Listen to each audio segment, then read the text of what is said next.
सरकारी स्कूल की बदहाली का मुद्दा उठाना एक युवा वॉलंटियर के परिवार के लिए मौत का फरमान बन गया। ये घटना है पश्चिम बंगाल के बांकुरा जिले की।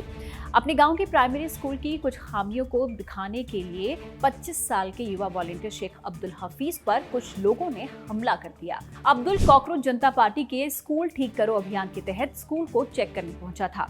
अब्दुल को बचाने के लिए उसके फादर शेख मोहम्मद माफिक बीच में आए तो हमलावरों ने उन पर लोहे की रॉड और लाठियों से हमला कर दिया। अस्पताल में इलाज के दौरान उनकी मौत हो गई। अब इस खौफनाक घटना ने न सिर्फ पश्चिम बंगाल की लोकल पॉलिटिक्स में भूचाल ला दिया है, बल्कि सरकारी स्कूलों की हालत सुधारने की मुहिम चला रहे एक्टिविस्ट की सुरक्षा पर भी गंभीर सवाल खड़े कर दिए हैं। इस वारदात के बाद एफआईआर दर्ज हुई, 8 लोगों को गिरफ्तार किया गया। टीएमसी और बीजेपी के बीच तीखी राजनीतिक जुबानी जंग शुरू हो गई और राष्ट्रीय नेताओं के दौरे का सिलसिला भी तेज हो गया।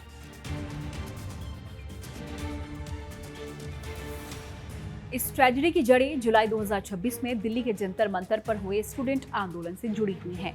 बांकुरा जिले के करीसूड़ा गांव के रहने वाले अब्दुल हफीज जंतर मंतर पर चल रहे सीजेपी के प्रोटेस्ट में शामिल हुए और कई दिनों तक वहां पर रहे भी। जब आंदोलन खत्म होने पर वो अपने गाँव लौटे तो सीजेपी ने स्कूल ठीक करो अभियान शुरू किया। अब्दुल ने इसमें हिस्सा लेने का फैसला लिया और 30 अगस्त 2026 की सुबह अब्दुल अपने गांव के करीसूड़ा पश्चिम पाड़ा प्राइमरी स्कूल पहुंचे। वहां पर पीने के पानी की कमी, टूटी हुई लाइटें, खराब सैनिटाइजेशन और जर्जर कमरों का जायजा लिया। अब्दुल ने स्कूल में स्टूडेंट से बात की और सारी दिक्कतों के बारे में जानकारी इकट्ठा की।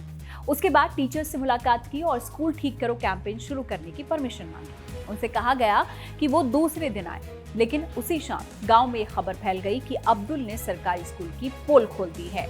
अब्दुल का आरोप है कि स्कूल के हेडमास्टर ने ही बीजेपी वर्कर्स को बता दिया।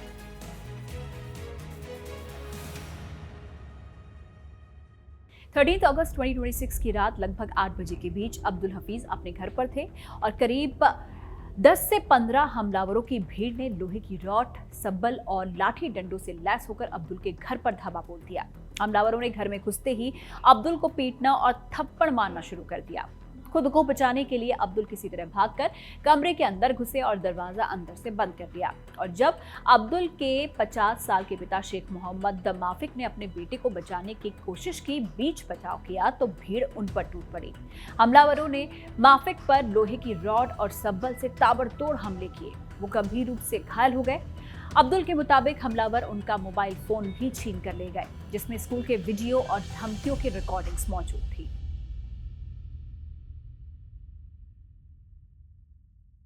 हमले के बाद लहूलुहान हालत में माफिक को पुलिस और लोकल लोगों की मदद से इंदास ब्लॉक प्राइमरी हेल्थ सेंटर ले जाया गया। प्राथमिक उपचार के दौरान उनके सिर में टांके लगाए गए। 15 अगस्त की सुबह जब माफिक का ब्लड प्रेशर बहुत ज्यादा बिगड़ने लगा और उनकी हालत क्रिटिकल हो गई तो उन्हें तुरंत बर्दवान मेडिकल कॉलेज रेफर कर दिया गया। 15 अगस्त 2026 की रात लगभग 8:30 बजे इलाज के दौरान माफिक दम तोड़ दिया। जहां पर पूरा देश आजादी का जश्न मना रहा था, वहीं बांकुरा का एक परिवार सिर्फ अपने स्कूल को ठीक कराने की आवाज उठाने की वजह से अपने मुखिया को खो चुका था।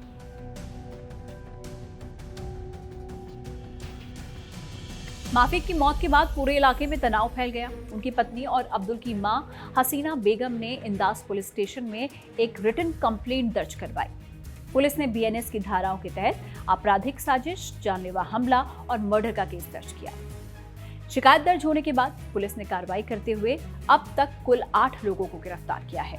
इनके नाम हैं श्रीकांत मांझी, प्रशांता रुईदास, रोहित मांझी, बबलू मांझी, संतू मांझी, टिंकू केओरा, शेख आजाद और अष्टम मांझी। इनमें से 3 आरोपी एफआईआर में नामजद हैं, जबकि 5 जो अलग नाम है वो जांच के दौरान हिरासत में उनको लिया गया है। सभी आरोपियों को विष्णुपुर सब डिविजनल कोर्ट में पेश किया गया, जहां से उन्हें 8 दिन की पुलिस कस्टडी में भेज दिया गया है।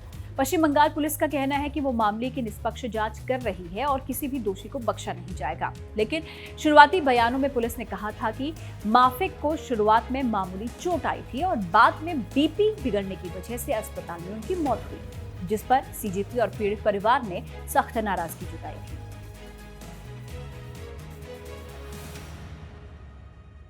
घटना की खबर मिलते ही कॉकरोच जनता पार्टी के स्पोक्स पर्सन आशुतोष रांका दिल्ली से अपनी टीम के साथ सीधे बांकुरा गए। उन्होंने पीड़ित परिवार से मुलाकात की और फिर मीडिया से बातचीत करते हुए लोकल पुलिस और बीजेपी पर बेहद गंभीर आरोप लगाए। आशुतोष रांका के मुख्य आरोप और मांगे क्या हैं? बीजेपी पर हमलावर होने का आरोप। रांका ने कहा कि स्कूल के हेडमास्टर काशीनाथ दे लोकल बीजेपी कैडर से जुड़े हैं। उन्होंने ही बीजेपी के गुंडों को सूचना दी कि अब्दुल ने स्कूल का वीडियो बनाया है और इसके बाद लोकल बीजेपी विधायक निर्मल धाड़ा के समर्थक और गुंडों ने घर की लाइट काटकर परिवार पर हमला कर दिया। उन्हें पाकिस्तानी और टेररिस्ट कहा। रांका ने आरोप लगाया कि जब अब्दुल का परिवार शिकायत दर्ज कराने थाने जा रहा था तब भी गुंडों ने उन्हें रोका और पुलिस मुग्दर्शक बनी रही। उन्होंने इंदास पुलिस स्टेशन के अधिकारियों की भूमिका की कोर्ट की निगरानी में जांच की मांग की है। आशुतोष रांका ने पश्चिम बंगाल सरकार को 10 डेज का अल्टीमेटम देते हुए कहा है कि अगर इन 10 डेज के अंदर हमले में शामिल सभी आरोपियों को गिरफ्तार नहीं किया गया और परिवार को सुरक्षा नहीं दी गई तो सीजेपी पूरे राज्य में जिला प्रशासन के दफ्तर का घेराव करेगी।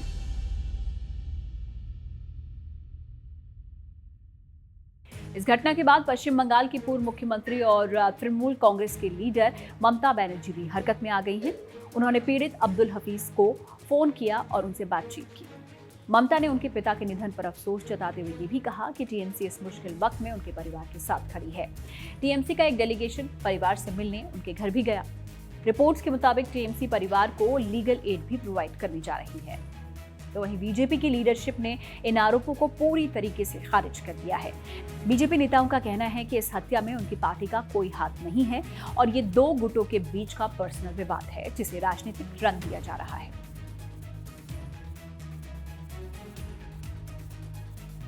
इस पूरी ट्रेजेडी के बीच 25 इयर्स के अब्दुल हफीज का जो स्टैंड सामने आया उसने हर किसी को हैरान कर दिया। सीजेपी के नेताओं ने अब्दुल को भरोसा दिलाया था कि वो उन्हें फाइनेंशियल कॉम्पनसेशन दिलाएंगे, इसकी लड़ाई लड़ेंगे। जवाब में अब्दुल ने कहा कि उन्हें कोई कॉम्पनसेशन नहीं चाहिए, उसकी जगह उनके पिता के नाम पर एक स्कूल बना दिया जाए। अब्दुल की दादी ने भी सीजेपी कार्यकर्ताओं से कहा, इंकलाब जिंदाबाद, जीत आप लोगों की होगी।